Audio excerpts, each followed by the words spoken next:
नमस्कार दर्शक बंधु श्रोता बंधु आज एक मो जीवन एक सुंदर एवं अलिभा अनुभूति को मु आपण निकट में व्यक्त करने को चाहूँगी।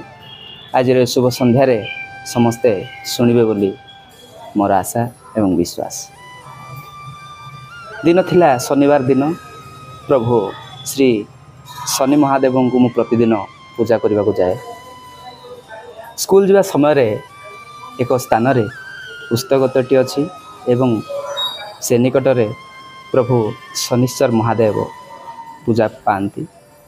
सबुदिन सबु शनिवार भली मो दीपटे जाले एवं पूजा करि आसे।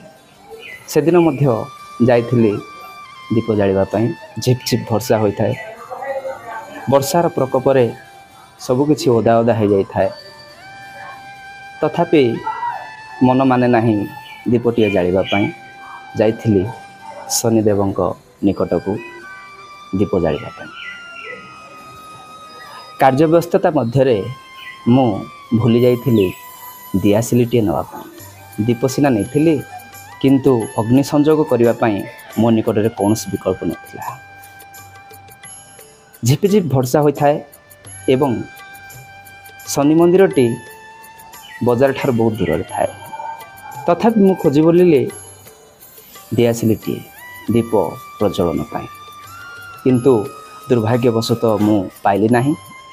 एवं मने मने चिंता कली, हे प्रभु आज केउ एक दशा मो उपरे केउ परीक्षा मो पकड़ छाड़ी आपण। मु किभली भावे दीप प्रज्वलन करी चिंता करुथाए। शेषरे मु चिंता करी करी जहाँ हेले भी वर्षारे भिजी मध्य मु बजार भितर को जीवी एवं दियासिलीटी आनी दीप प्रज्वलन करी चिंता करुली एवं शेष निष्पत्ति नेली से यही करी। किंतु भगवानंकर प्रभु शनिदेवंकर जो लीला आपण विश्वास करिवे नहीं। से निकट में एक हठात देखिली वृद्ध वयस्क जन किछि गाई चराउ थाए। मु जीवा समय से नथिले, हठात से केउ आड़ आसिले मु जानि। किंतु जाहौ दीप प्रज्वलन पाई मु तांको विनती कली, मौसा आपणक पाखरे दियासिली अच्छी। से कहिले दियासिली अच्छी किंतु से दियासिली दुईटी ही खाड़ी अच्छी। ठीक अच्छी आपण दियंतु, मु मोर दीप प्रज्वलन करने मु व्यस्त रही। एवं से दियासिलीटी को देले मु भाविली जा हो दीप प्रज्वलन पाई किछि सुविधाटे होगला। हे प्रभु जय शनिदेव। एवं भगवान को प्रार्थना करी मु दीप प्रज्वलन कली।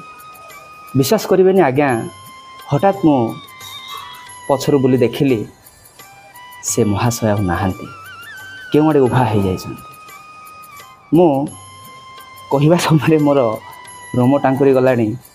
हठात से वास्तव जिनिस जहाँ देखी मु पूरा आश्चर्य हो गली। अरे यही क्षणी मते देखा देइथिले, हठात केउ आड़े चली गले। मु खोजी बोलिली से मौसा को, किंतु पाइली नहीं। एवं आज पर्यंत मु जो स्कूल जाए काले से मौसा को देखी भाभी देखा जेबे भाभी एपटे सेपटे अनेक थाए, किंतु से दर्शन दियंती नहीं।